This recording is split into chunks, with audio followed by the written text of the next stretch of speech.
It was raining so hard. Mike yelled, "Oh my God, there's a tornado." At that point, he jumped into the pantry. My stepdad said he saw the windows and the wall just come at him, and he jumped in the pantry. And then it was just like a huge amount of pressure in my ears. I didn't hear any noises at all. Mike was crying and fully conscious, knew that he was going to die, but I could tell by his voice like he was right when he said that. So I just let him know how much I love him, and that's all I could have done. Can you specify who's who and who you lost during this tornado? My daughter Kinley did not. My son Owen did not. My husband Mike didn't. And my mom also didn't. Thank you for hopping on and telling this story that we're about to get into. Obviously, it's a very heavy story. And for those of you that aren't familiar with your story, hopefully I don't say story 12 more times at the beginning of the episode.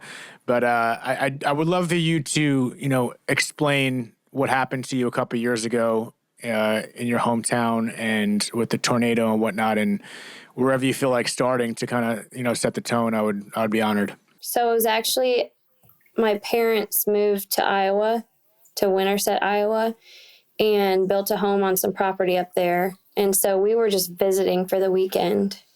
And we had taken the kids out of school.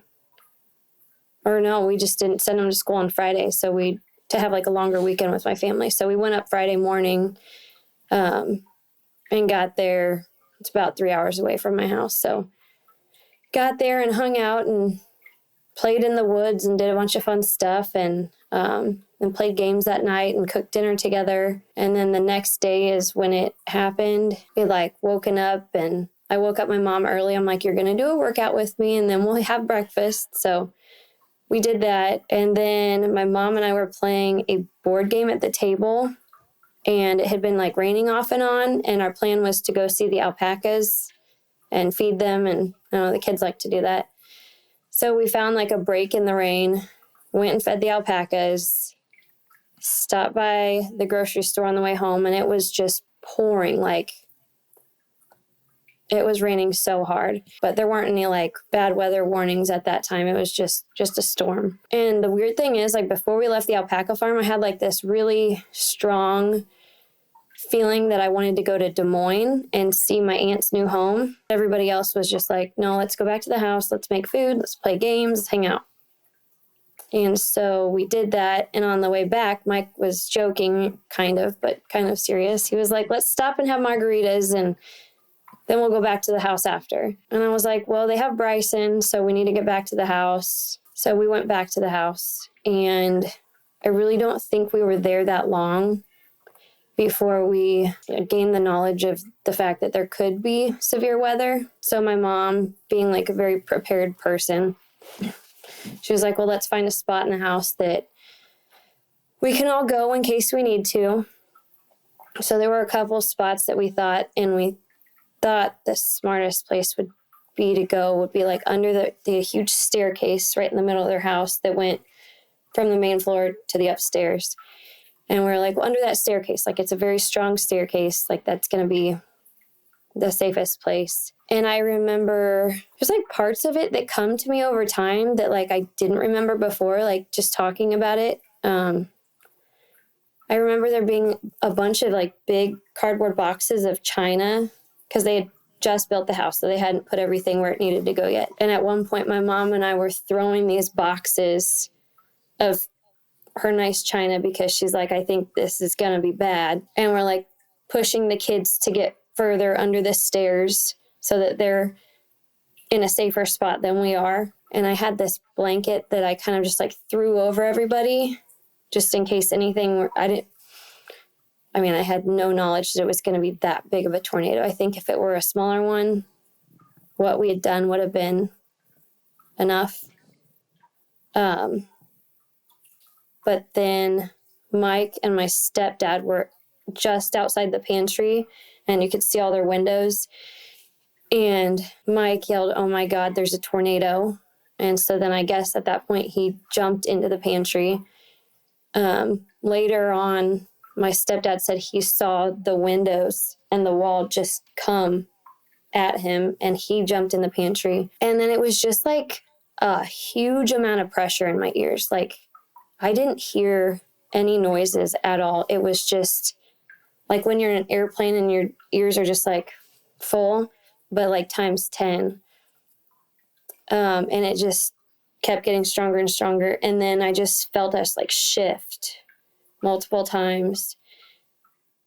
And then when we were done moving, like my first thought was, oh my God, like I am fully aware of what's going on and I'm going to die like this. And I noticed Kinley, it was like her head was in my lap. We were like down in a hole. I have pictures of the hole I can show you that they cut us all out of. But I guess we were all pretty close to each other. And somehow Brysen was underneath all of us, but back closer to where we'd taken cover. And the staircase kind of saved him. So I noticed Kinley in my lap, and I tried with my one hand that I had, because my left arm was trapped, tried to pull her up and I couldn't, and she wasn't moving or making any noise at all. Her face was away from me, so I just like rubbed her head. And then Owen was just beyond my reach, but he was facing me, and you could see that his eyes were shut and his lip was cut, his upper lip was cut. And he wasn't moving or making any noise at all. So I thought he was gone. And then my little brother Seth was just to the right of me, and he was sitting like crisscross still. That's how he was when we were in the pantry, and that's how he remained. And actually just a couple of days ago, Brysen told me that he felt a lot of wind behind him, and he grabbed onto Seth's leg and just held on. And then he said he felt something hit him in the head. And then when he woke up, he felt like on the ground, he said, and his legs were cold. So I don't know exactly like where he was. Like I was out of there before he was able to get out. But then Mike was crying and fully conscious, knew that he was going to die. So that's something hard to think about. But I could tell by his voice, like he was right when he said that. So I just let him know how much I love him, and that's all I could have done. Then my mom, she was behind me. Like her chest was on my back and her left arm was over my left shoulder with her phone in it. So her phone was like right in front of me. And she said, use my phone and call 911. So I took her phone and I had to use my nose to call because that's the only hand I had. And I remembered her password, but I called 44 times before I got to somebody. And the only reason I was able to get to somebody is my stepdad told me to turn off the Wi-Fi. I had no idea that was a thing. Like that's a very helpful thing if you're out somewhere and you can't get a call through. If you turn your Wi-Fi off, a lot of times you will be able to. So that's knowledge that I want a lot of people to know, you know. So I called. I actually listened to the audio of the call earlier today. It was hard to hear, but I've like listened to everything I could listen to and watched everything I could watch because I don't want to have like something in the back of my mind. Like, I don't know. I don't want to have questions. I want answers. So as hard as it is to listen and see certain things, like, I don't know, it kind of helps at the same time. So to paint the picture for everyone that's hearing the story for the first time, can you, I know you mentioned the names, but can you specify who's who and who you lost during this tornado? My son, Brysen, he survived. My daughter, Kinley, did not. My son, Owen, did not. My husband, Mike, didn't. And my mom also didn't. My stepbrother, Seth, made it. And my stepdad, Raymond, did. Okay, thank you for being willing to talk about this and open this up. This is obviously a heavy subject and a heavy story that only happened a couple years ago, right? It was 2022. It'll be 2 years on March 5th, yeah.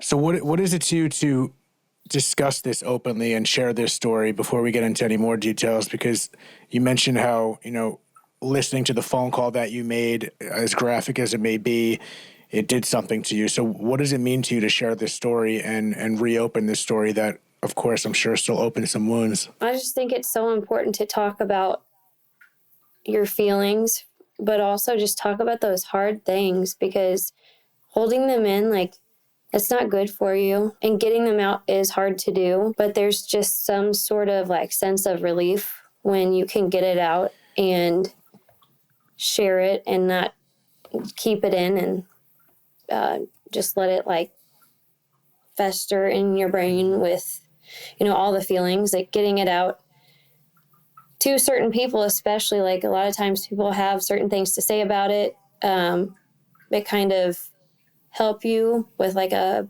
more positive perspective, or just sharing that pain. Like they'll share the pain with you so you don't have to carry it all yourself. I love that. So you lost your partner, 2 kids, and your mom in one event.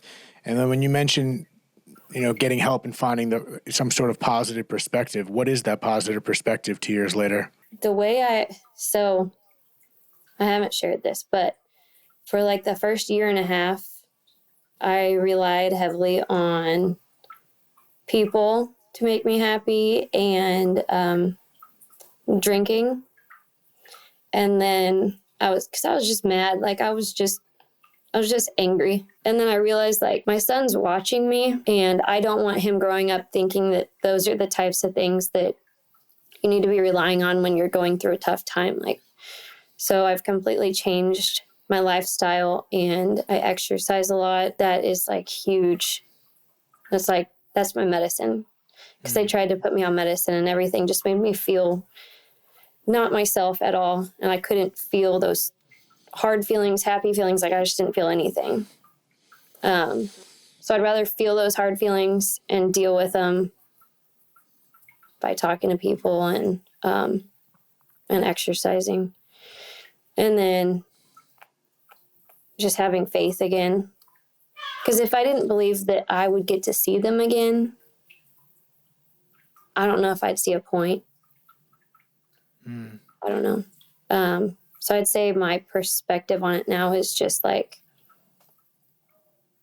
I'm able to help people now that are going through hard things. So in regards to your faith that you have, that you believe you're going to see him again, did this experience of losing, you know, almost your whole family diminish your faith? Because it seemed like you kept your faith in believing, you know, what happens after we pass and seeing the loved ones that we lose. But what did that do to your faith in regards to, I guess, just beliefs, but also just the way you live your life? Like, was there a level of anger and misunderstanding in regards to why would this happen to you? Definitely. Like there was a lot of anger, and it's taken me, I'm still working on it. I still get angry sometimes, but I believe that there is like beauty in trauma and the way that we can then go about our lives helping others and just spreading love and, I don't know, trying to make peace with certain people, and I don't know, just showing them like, hey, this sucks. This was really fucking hard, but I'm going to keep going so you can too. So, I mean, that's part of you sharing your story, right? Is to express that with people that are going through it right now. Yeah. And a lot of people are like, well, I can't compare. I don't compare though, like, because something that I've gone through, that's my hard.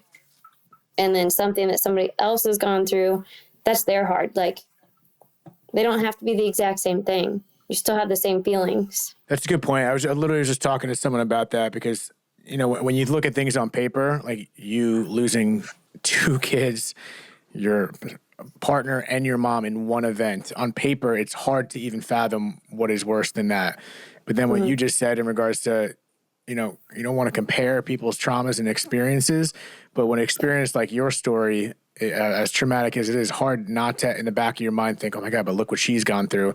But it's amazing that you can even say that in regards to what you've gone through and, you know, not allow other people to feel bad because maybe their event or traumatic event doesn't seem as hard. But like I've always said, is the hardest thing you've gone through is the hardest thing you've ever gone through. And we do share those baseline emotions. So you can't even, it is sometimes a difficult thing to say, you know, that person went through this, so I shouldn't feel this because compared to this, and it's like, it's a dangerous place to go, right? It is. Like you just can't compare, but you can help each other out and be there for people for the hardest thing they've gone through. So you have a surviving son who you said he's, I'm sorry, 10 now? Yeah, he's 10 now. He's 10 now. That's amazing. And he was 8 at the time. Yep. So what is that? What is his perspective right now? What's going on with an 8-year-old that just lost siblings, grandmother, and a father? I mean, it's different every moment. I think a lot of his sadness comes out more in like anger. So we just work a lot on like saying how we're feeling, you know, what we were thinking about before, what we were doing before. I'd say the most that he cries is about not having his siblings anymore. The other day he was saying like, can we find me some friends that are my siblings' ages, or that were their ages, because he just like misses that bond. Is it something you guys openly talk about continually? Yeah, we talk about it daily. I just think it's important for him to realize like, hey, you're feeling something, let's talk about it, instead of let's keep so busy that we don't have time to talk about our feelings. Is there anything that you've noticed that works best for, you know, dealing with, obviously every story and dynamic is different, so I'm not saying what you do might work for everyone, but maybe there's something to learn. So what is the thing that has worked the most, or seemingly worked the most, in regards to getting your son through such heavy loss like this? Is it just talking to him, or is there any specific questions or techniques that you found that work best? So what has worked best for us is, I mean, it's hard to miss everybody all at once all the time. So if there's like a specific person we're missing at a given moment, we will do something together that we liked doing with them, or that they liked doing. And that seems, I mean, at least at his age right now, that seems to help a lot. What about for you? I know you mentioned working out and talking about it, but is there a similar practice that works for you, or do you feel the working out is a tactic that works for you for longevity as opposed to just in the moment of a release? Yeah, I think working out, specifically like lifting weights, helps just to feel better. I don't know, if I'm having a really rough time, I'll just do something active. Mm-hmm. And then like I'll stop thinking about it, do something active, and then give myself permission to think about it again, because then my head's just in a better place to deal with it. But I've also found a lot of comfort in just talking to other people. Do you feel you've fully accepted this? I mean, I know it is what it is and I can't change it. There's parts of me that are still extremely angry that it happened, but I don't know, Mike always said like, you can deal with things in 2 different ways. Like you can be pissed off about it and have a bad attitude, or you can have a good attitude, find a positive in it, and keep going, because life's a lot better that way. So I don't know. I found a lot of strength in my husband and my mom. And for some reason, like I just feel like my mom, I don't know if I just grieve her differently. It almost feels like she's still here. It's just a different feeling. Like, I don't know how to describe it. If you had to try, what does that mean? I mean, I get what you're saying, but how would you, like, you feel more comforted when it comes to thinking about her in regards to grieving? Yeah. Like, it's like a feeling. It doesn't seem like she's as far away as the others. Interesting. Have you felt that before? Obviously, this is a different experience, but is this some kind of spiritual experience that you feel you believed in or had in the past? No, like, 'cause I didn't feel that way about my dad. Like, my mom was really big and always talking about my dad and sharing stories and listening to music he liked. And when I was dealing with, I had like postpartum depression, I guess they called it. I think it was just my hormones were all jacked up after I had my daughter. So I was feeling really sad, and my mom would come stay and she'd turn on music and we'd dance, and she would just, I don't know, find happy things for us to do. And so it was a hard time. Like, that was a hard time for that time in my life. And so just seeing like what she did to help comfort me in those times, I try and do those things now. I love that. I don't even, it's just a conversation like this just always, makes me think even more, because again, I'm not comparing what I went through or anyone else went through. And, there's tragedy all over the world every time, but just, it's hard not to ponder these things. And I understand the level of acceptance, but to not ask why is a very difficult thing to do. And it's also a deep rabbit hole to even go down that. Yeah. But is that even like when you are looking at it in a positive way and you're trying to find the beauty in the chaos and the beauty in loss in some capacity and have that positive perspective, do you try to justify it or do you try to come up with a why, whether it has a religious meaning or a spiritual meaning? Like, if you had to fantasize about why something so tragic would happen so young in your life and take everyone all at once, what is that? What is that positivity? I know I asked that earlier, but what is that? Is there an overarching message or something that you take from this, or it's just fucking life? I mean, I've always just kind of had to take life how it comes and deal with it as it happens. And like, I don't know, more recently, like right after everything, I was terrified to do anything, like everything in life. I was like, nope, I could die doing that, or Brysen could get hurt. I don't want to do that. Like, but then you're not like living life. And like, we still have a life to live. And I try and like swap positions with Mike every now and then and be like, if you were in my spot and I was in your spot, I would be so pissed off if you just moped around and obviously be sad. That's good. Like, let your feelings out. But enjoy life, find happiness, and I don't know, show others that they too can be strong and get through hard things and rely on other people. Like, I had a hard time also accepting help for certain things. And then when I finally did accept help, or I had no choice but to accept help, I saw it helping the person that was helping me. So it's almost selfish to not let somebody help you, I feel like. How do you feel like it helped the other person that's helping you? I mean, when you help somebody, doesn't it feel good? For sure. So I don't know. That's just what I was like. That makes sense. If somebody told me, no, don't help me, I'd be like, okay. But yeah, that's fair. But when they accept my help and I get to help them, like, it just, I don't know, brings you joy. That's a good point. That's a good point. And so 2 years later, what do you notice the most about your involvement in regards to, maybe the first year to the second year that we're approaching the anniversary? What have you seen as the most improvement, and what do you see that you feel you still have to, massage out?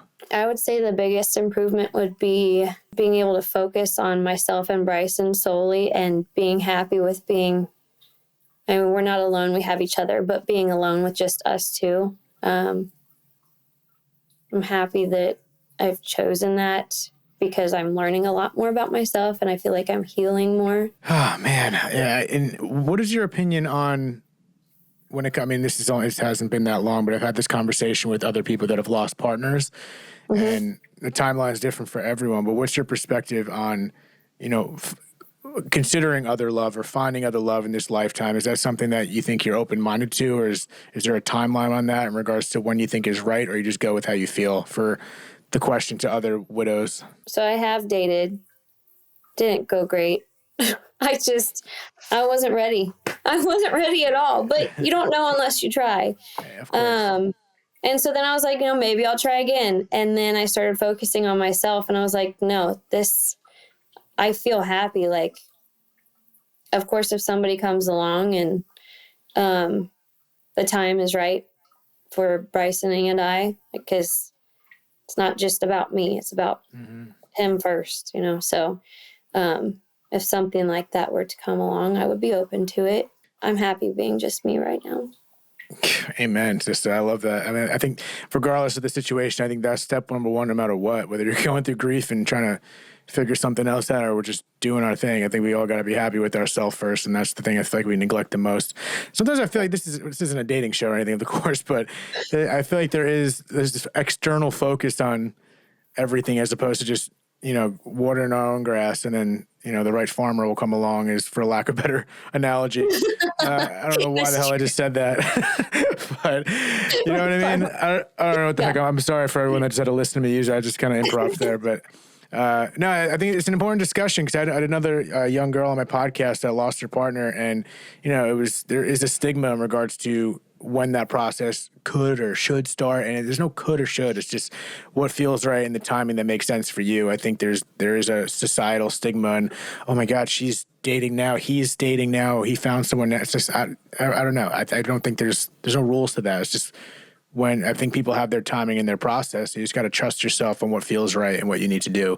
And it sounds like you're doing that. It sounds like you're trusting yourself. Yeah, I think it's definitely important to do what works for you and not listen to other people, because like your support will be your support for whatever you choose.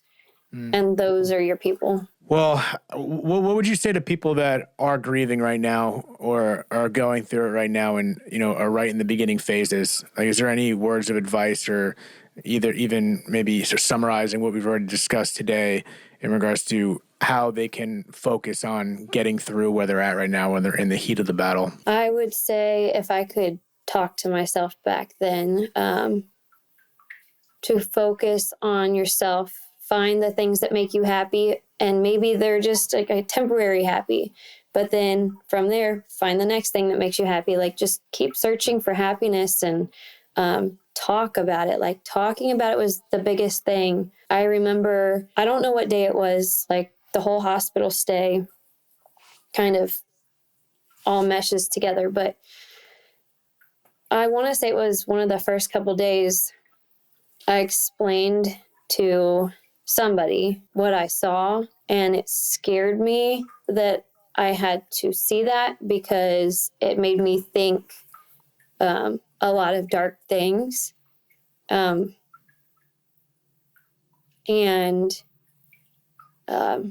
just talking about it right away. Like, if something is on your mind, find somebody to talk to. Like, there will be people who will listen to you.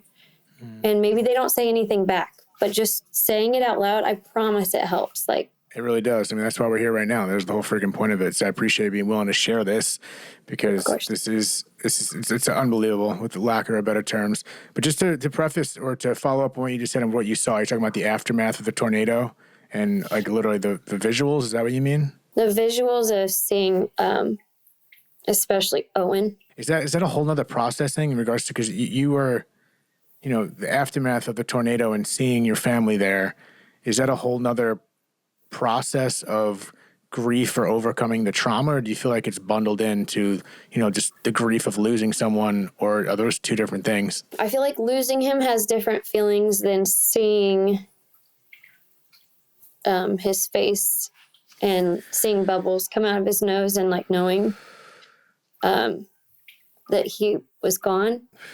I think that's more of like trauma than grief. Yeah, and that's a whole nother process of working it out. And that's, once again, that's part of what we were discussing. I forget if we were even started the episode at this point, but the layers of it all, you know what I mean? Like, I feel like when you think of grief and when you lose someone, it's like, okay, you lost that person, but then there's the relationship you have with the individual person. It's, in your case, multiple different relationships. It's the aftermath, the logistics of handling everything, continuing to raise the surviving son, and then the traumatic event of just seeing, the aftermath and seeing your loved ones there, let alone just the process of losing the routine of your family. So it's beautiful to me that you're able to talk about this. You're able to, be a voice in many capacity for someone else that might be going through something like this, and show the progress that you've made in 2 years. So I just want to commend you and send love in regards to the processes and the growth that you've made just only 2 years later. I think it's tremendously inspiring, and your comfort level to speak about this is significant. So I really appreciate you taking the time to talk to us and share with my audience and your audience as of now. So if there's anything, last words, as we say, for a horrible transition before we get out of here, feel free to say anything or just tell me to shut up at this point. But I feel like I want to give the mic to you. No, I just say, always be kind to people, because you literally never know what they have been through, what they're going through, how they're feeling. And you can totally change somebody's whole day or whole perspective just by being there and being kind. And I know people say that all the time, but it's so important. And spreading really love.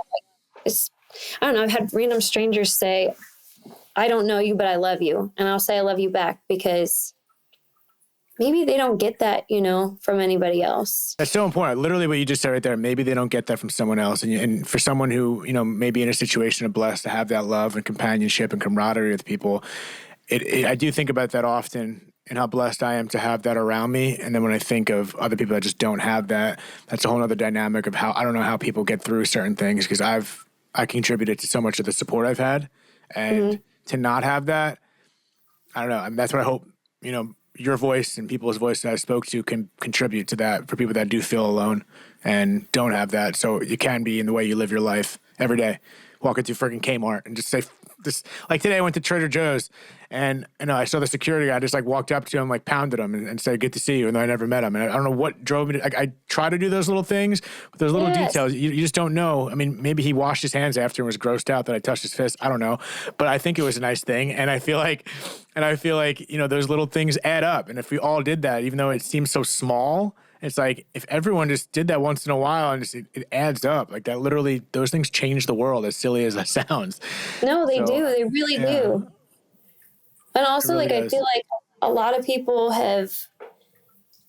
feel sorry for me. And like, obviously, if it were somebody else, I would feel sorry for them. But I was blessed to have 3 beautiful, healthy children and a husband and just like a beautiful life. And some people never get that, or some people are dealing with struggles in their relationship or with their kids. Like, I had the most beautiful family and life, and I got to experience that, even if just for a short period of time. But I don't know, I feel blessed in that way. Well, I hope you realize how powerful it is to even have that perspective after what you've went through.